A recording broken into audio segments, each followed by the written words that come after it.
Hi everyone, my name is John Augustine Ong. I've been with the L&D role for over 15 years, primarily in the financial sector, having had the opportunity to work in different MNCs such as Standard Chartered, HSBC, Aberdeen Asset Management, it used to be called that previously, ANZ, and now recently I'm in SGX. What would you like to share with us? Yeah, so with the whole COVID situation, many of us have transited into working from home. And for a learning and development professional like myself, we have had to scramble to convert many of our classroom instructor-led training to virtual format. I think many HR professionals have kind of tried to grapple with that concept.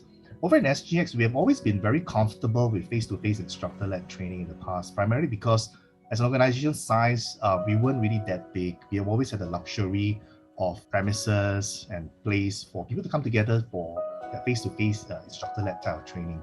So we've kind of taken it for granted. But a couple of years ago, we started to go on a digital learning journey where we started to explore a lot of digital learning tools. The common one that many people will be familiar with, and I'm sure you guys have all heard it before, it's like Udemy or LinkedIn Learning. We call it MOOCs, or Massive Open Online Courses for short, right? So we've started to experiment with that a couple of years ago, and we brought in licenses. The whole idea behind it was really to allay some concerns around meeting the needs of individual learners. So I understand you're a parent, Jackie? Yes. Yes, just like myself. Yeah, okay. With young children, sometimes, it's a babysitting tool. You introduce them to an iPad or a digital device. I know it's not a good parenting tip to do that. But sometimes you do that just to keep them occupied, right? Yeah. So there will be individual instances where some team members, they ask for help or learning. You cannot create a class. So what do? You give them the license. Yeah. So it's almost like a babysitting tool of sorts. But then you realize one thing very quickly, that as we ventured into a virtual learning environment, thanks to COVID, or no thanks to COVID, this mode of learning, whilst at first it might seem like the obvious choice, there are some pitfalls. And many HR professionals kind of discover along the way that actually it's not that straightforward. It's not just a matter of issuing a license to somebody and say, hey, go knock yourself out. There's 10,000 courses over here. Take as much time as you need. I'm sure all your learning needs to be met. It doesn't necessarily work that way, because I think there's one very important fundamental principle when it comes to learning. Here, I would like to really allude to this concept known as social constructivism learning theory, which is basically, it sounds like a very big word, but what it really means is that how knowledge is constructed, right, is through interaction, just like what I'm doing with you right now. Although we spend a lot of time learning things on our own, yeah, it's great that you can have the tool on an app on your iPhone. You can learn on the go, whether it's podcasts. It's great, but it's very individual type of activity. What many people don't realize is that in order to make knowledge concrete and come alive, you need to share it. Yes. So this whole community of practice concept was something that we kind of explored over in SGX, which is where I'm currently working. We did it very successfully for our technology teams. For around about 2 years ago, or rather 3 years ago now, we started this journey of AWS cloud servers and all that, migrating to the cloud. At that point in time, we didn't really have that many certified cloud architects. We started on this massive journey of getting people accredited. And to do that, they all went on their own individual certification programs. Now, the challenge obviously is applying what they have learned and seeking the wisdom and knowledge of their peers or the more experienced others who have been there, done that. So we started this community of practice. Initially, it was done physically, where there's, of course, there's food involved, people come together. The good old days where we used together around that. It's lunch and learn. The lunch part was actually very important. And that's what the whole development is about, right? It's the development of the physical as well as the mental. But when we moved over to virtual, that momentum kind of died down. We quickly realized that actually we should continue that journey, because that's how people learn.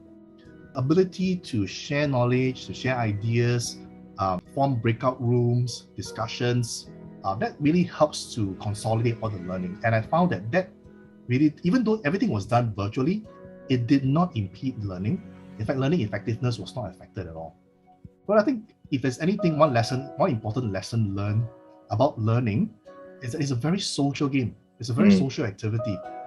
Despite the fact that we've migrated online, some of us are going to the hybrid mode.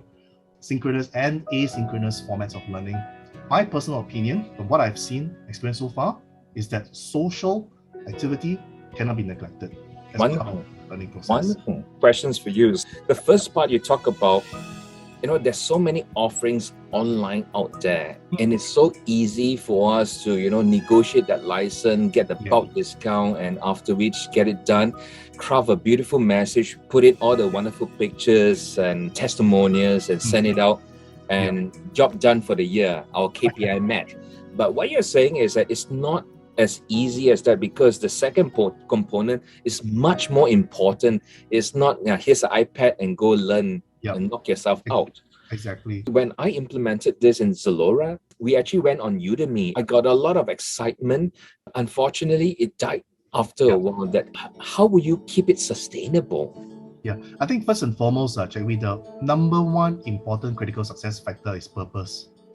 Yeah, there has to be a reason why people need to come on board this platform. Because you see, regardless of whether you're choosing Udemy, LinkedIn Learning, or any other digital learning tool or devices, that is just a platform itself. Exactly. It enables the learning. And true, there is definitely the novelty effect. I must highlight that.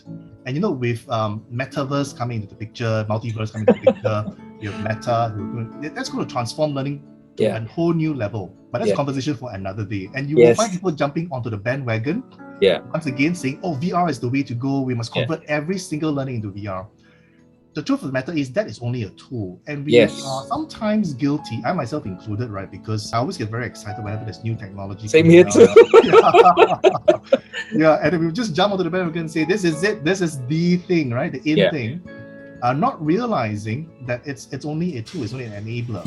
So I think the most fundamental question, regardless of what program you're trying to launch here, is what is the purpose behind it? Answering the why is absolutely critical. And as adult learners, we all know that we only want to learn something, or we want to get involved in learning if it meets a particular need. So the challenge, I guess, for HR professionals or for management is to connect the need of the individual to the need of the program itself, and perhaps explain how does it meet our strategic intent of the organization. Why are we embarking on this digital curriculum? What's the purpose? You can explain about the macroeconomic context, how the digital landscape has changed, for example, just so that people understand the why and how does it benefit them. I think once you're able to allay the concerns of the purpose behind the program and how does it benefit you, then the tool itself is, it's neutral, right? Whichever tool you use, all will be effective. But what I'm also sharing is that beyond the tool, how do you consolidate the learning? That's where the social part comes into the picture. So this concept known as social constructivism, that's how you really consolidate learning. So I think if you have all these ingredients in place, you will make for a much more successful implementation of the digital learning agenda.